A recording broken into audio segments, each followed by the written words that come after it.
The vegan cat. Jerome was nervous, even as a kitten, and did not make friends easily.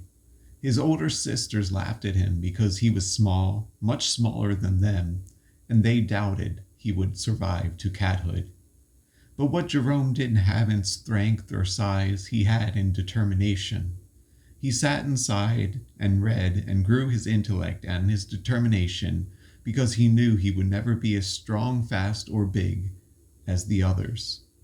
As he sat inside reading, one day he came across a mouse. Unlike other cats, Jerome didn't much like chasing mice because it wasn't worth the drama, and he much preferred to just let them live in peace. The mouse, whose name was Gerald, appreciated this, and the two became good friends and reading partners. They read of mice and men, thus spoke Zarathustra and the wind in willows. They talked about what they read as they ate cheese and stared out of the window. They were happy, and Jerome kept his friendship a secret that nobody, not even his parents, knew about. Well, one day his parents called him over and they said they had dinner. You would not believe the shock and horror in Jerome's eyes when he saw the dead body of his friend Gerald.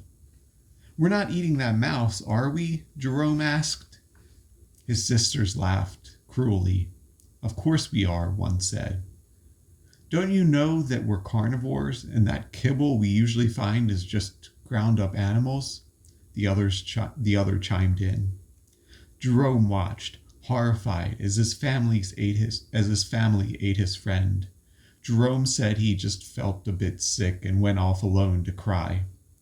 As he sat alone, he stared out at the world, as he had done with Gerald before, and he promised to never eat meat again because it was so hard that others had to die. Day after day, all the food that his parents and sisters brought was meat, or it was kibble, which was made of meat. Jerome went on a fast, but day by day, he became weaker. So he ran away, or rather, he walked and stumbled away. He lived on bread and cheese and vegetables. He grew even weaker day by day, but could not bring himself to eat tuna or kibble or anything that once had a heartbeat. So he searched. He found a book on controlling his energies, on meditating, and he met a colony of sloths who seemed content to just watch the world and be at peace, doing nothing but eating greens. But as hard as he tried to do this, his stomach continued to growl. Jerome could not sleep. He could not think. He was weak, and an old raccoon took pity on him and gave him a can of pate meat, telling him that if he didn't eat it, it would go bad. And so the cat ate the meat, and the guilt overwhelmed him, and he cried, because all he could think of was his friend Gerald. The old raccoon sighed. "You are a cat. You need to eat meat. You can't live on leaves like a sloth or on cheese like a mouse." "But how can I live with myself if I do?" Jerome asked. "How can you live if you don't?" the raccoon asked. Isn't a cat also worthy of life and sustenance?" The poor scrawny cat sighed. "Don't sigh," the raccoon said. "At least your diet isn't garbage like mine."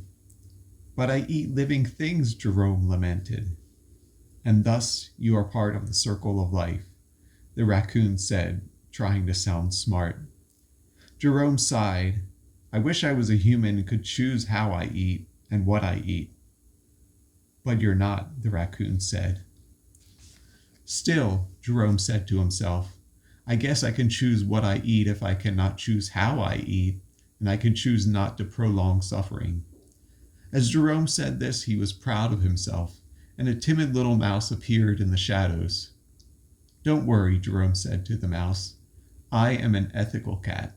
I only eat those who are suffering and need to die, or those who have been killed humanely." The raccoon laughed heartily. "Do you really think you can stick with that philosophy?" Jerome wasn't sure, so he shrugged, but he told the raccoon he was going to try.